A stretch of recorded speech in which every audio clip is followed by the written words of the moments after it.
Jste srdečně vítáni na našem webu Valalar.net a kanálu YouTube. Jsme tu, abychom obohatili své znalosti prostřednictvím diskuse. Zeptejte se všeho, abyste dosáhli pravdy, nevěřte žádným mýtům.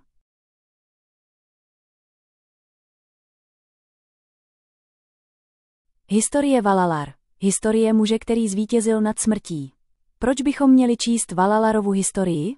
Skutečná historie muže, který zvítězil nad smrtí. Skutečný vědec, který objevil způsob. Jak může člověk žít bez umírání? Ten, kdo objevil vědu, která mění lidské tělo v nesmrtelné tělo. Ten, kdo proměnil lidské tělo v tělo poznání. Ten, kdo nám řekl způsob, jak žít bez umírání. Ten, kdo zakusil přirozenou boží pravdu a řekl nám, co je nesmrtelná podoba Boha a kde je. Ten, který odstranil všechny pověry a vše zpochybnil naším poznáním a dosáhl pravého poznání. Jméno skutečného vědce, Ramalingam, jméno, kterým mu blízcí říkají Valalar. Rok narození 1823, rok přeměny těla na tělo světla 1874, místo narození Indie, Chidambaram, Marudur.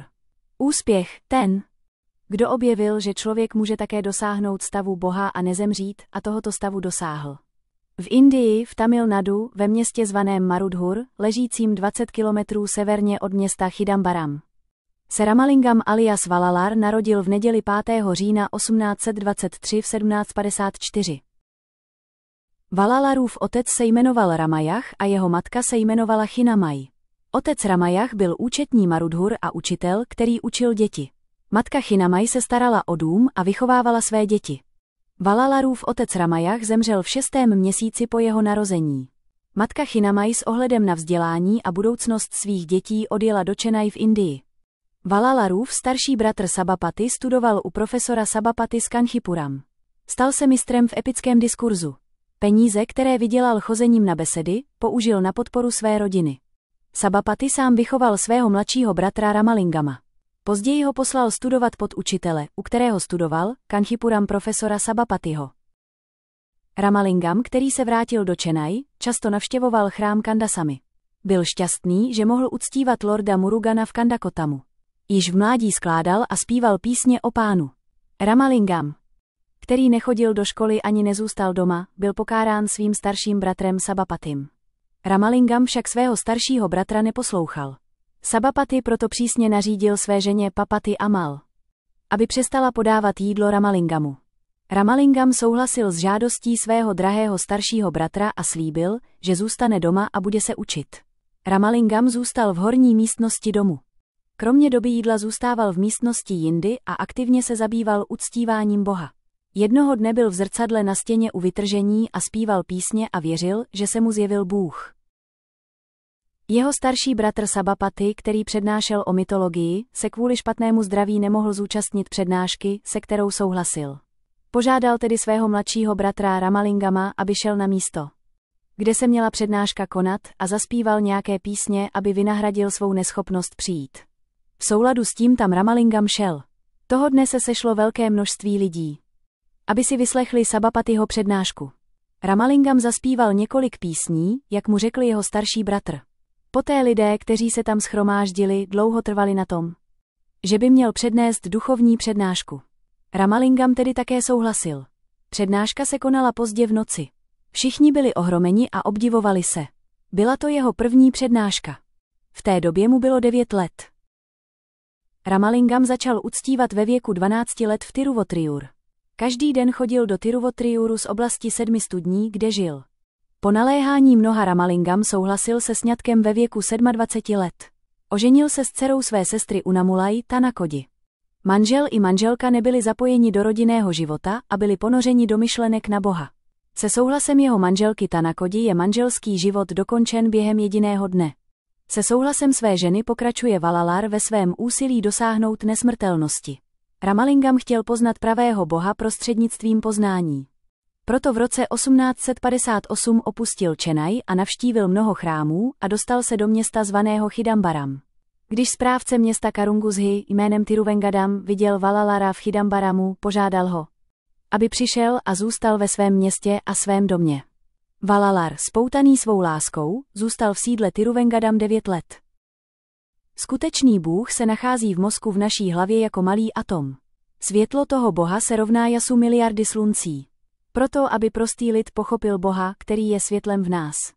Umístil Valalar venku lampu a chválil ji ve formě světla. Chrám světla začal stavět poblíž Satya Dharmachalai v roce 1871. Chrám, který byl dokončen asi za 6 měsíců, pojmenoval Rada moudrosti.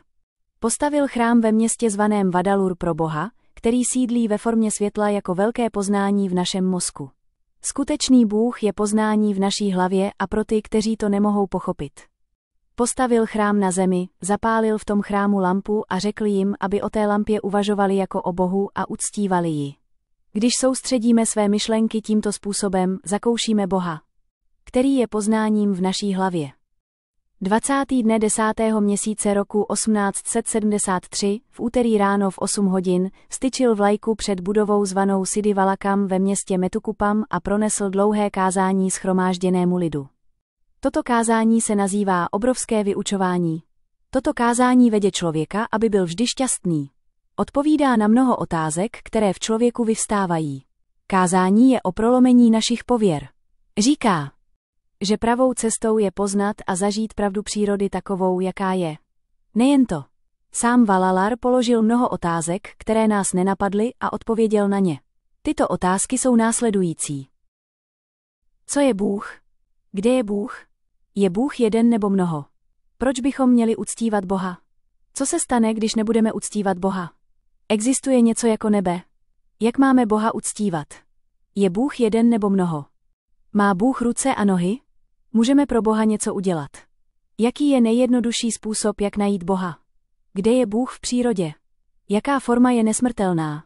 Jak přeměníme naše znalosti na skutečné znalosti? Jak se ptáme a dostáváme na ně odpovědi? Co před námi skrývá pravdu? Můžeme od Boha něco získat, aniž bychom pracovali. Je náboženství užitečné pro poznání pravého Boha? Další událostí po vyvěšení vlajky bylo, v tamilském měsíci Kartigai, v den svátku oslavujícího světlo, vzal lampu Dípa, která vždy hořela v jeho pokoji, a umístil ji před sídlo. 19. Dne měsíce thajštiny v roce 1874, tedy v lednu, v den hvězdy Pósam zmiňované v indické astronomii, Valalar všem požehnal. Valalar vstoupil do zámečku o půlnoci. Podle jeho přání jeho důležití žáci Kalpatu Aya a Tozhuvur Velayudham zamkli dveře uzavřené místnosti zvenčí. Od toho dne se Valalar našim fyzickým očím nezjevoval jako forma, ale byl božským světlem pro utváření poznání.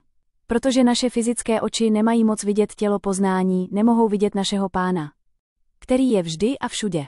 Vzhledem k tomu, že soubor znalostí je mimo vlnovou délku spektra viditelného lidským očím, naše oči ho nevidí. Valalar, jak věděl, nejprve proměnil své lidské tělo v čisté tělo, poté v tělo zvuku zvané Om a poté v tělo věčného poznání a je vždy s námi a uděluje svou milost. Gràcies per veure aquest vídeo. Si t'agrada aquest vídeo, fes clic al botó m'agrada, comparteix i subscriu-te. Salutacions cordials, ens veiem al següent vídeo.